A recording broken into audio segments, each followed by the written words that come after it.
kami memastikan bahwa produksi barang penting akan dihasilkan dari pembangkit listrik yang ramah lingkungan. Dan kami mengundang para pelaku bisnis Amerika untuk investasi di Indonesia. Yaitu pertama, kita mesti tahu bahwa proksi-proksi Amerika di Asia Tenggara itu lagi dibujuk oleh Amerika supaya betul-betul berhadapan dengan Cina itu. Tapi lebih dari itu, yang lebih penting kita lihat apa hasilnya buat Indonesia secara ekonomi kan. Kan janjinya Biden itu hanya untuk memperkuat bidang pertahanan di Asia dalam berhadapan dengan Cina untuk mengkonten Cina itu. Lalu ada bantuan untuk energi terbarukan ya begitu-begituan. Tetapi kita nggak tahu apa sebetulnya manfaat Indonesia secara ekonomi karena kita tahu bahwa Indonesia kehabisan cash dan tentu Indonesia lebih menginginkan ada semacam ya bisnis yang ditanamkan oleh pemerintah Amerika di Indonesia. Nah, lobby itu yang lebih penting bagi Jokowi sebetulnya. Sementara bagi Amerika yang lebih penting adalah kepastian Indonesia dalam berhadapan dengan Cina, kan? Itu intinya tuh. Nah, disinilah mendua sebetulnya Indonesia mau anti Cina tapi masih butuh bantuan Cina, sementara Amerika ingin dapat kepastian. Jadi janji Amerika itu bisa berlaku buat negara-negara ASEAN, tapi sebetulnya Indonesia dikecualikan dari situ. Kan begitu cara kita membaca.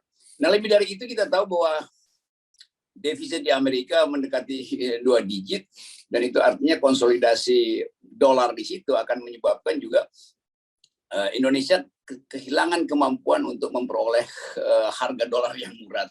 Karena harga dolar pasti akan naik kalau terjadi konsolidasi keuangan di Amerika Serikat. Jadi kita tetap lihat pertemuan di Washington itu sebagai sinyal aja bagi Indonesia supaya kasih semacam ketetapan apa mau jadi proksi Cina atau mau jadi proksi Amerika tuh.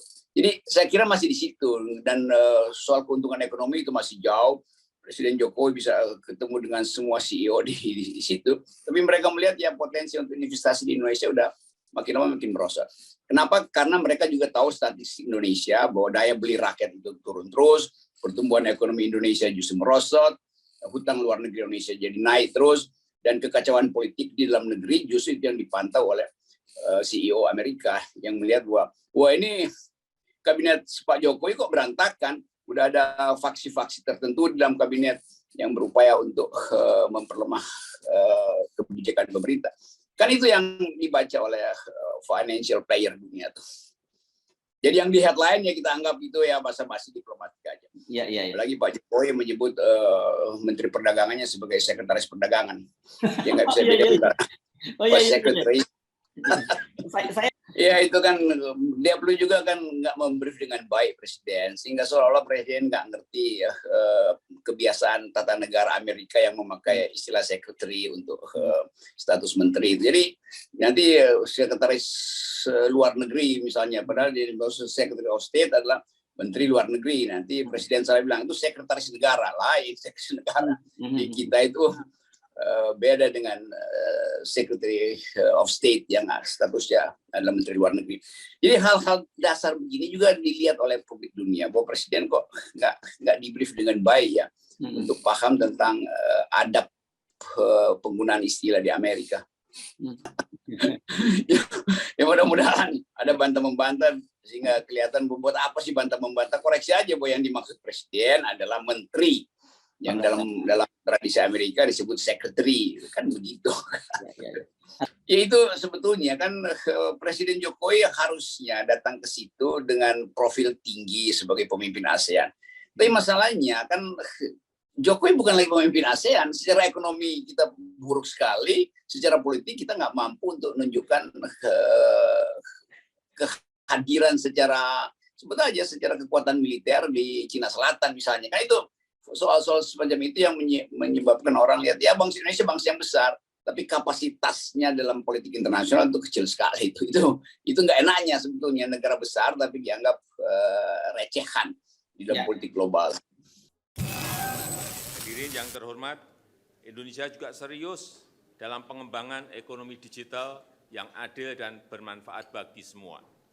Di Asia Tenggara, nilai ekonomi digital diprediksi mencapai 330 miliar US dollar pada tahun 2025 Dan di Indonesia sendiri, ekonomi digital diproyeksikan tumbuh 20% per tahun, mencapai 146 miliar dolar pada tahun 2025. Saat ini Indonesia memiliki 2.346 startup, terbanyak kelima di dunia dengan 2 dekakorns dan 8 unicorn. Saya sangat mengharapkan kontribusi pebisnis Amerika dalam pengembangan infrastruktur digital, memfasilitasi digital capacity building, serta mendukung kami masuk ke global value chain melalui digitalisasi. Yang mulia, para menteri, yang mulia para pemimpin ASEAN dan para CEO, saya berharap pertemuan ini menjadi momentum kehadiran kembali Amerika Serikat di kawasan melalui perusahaan-perusahaannya dengan kerjasama yang saling menguntungkan. Kami tunggu Bapak Ibu di ASEAN, khususnya di Indonesia. Terima kasih.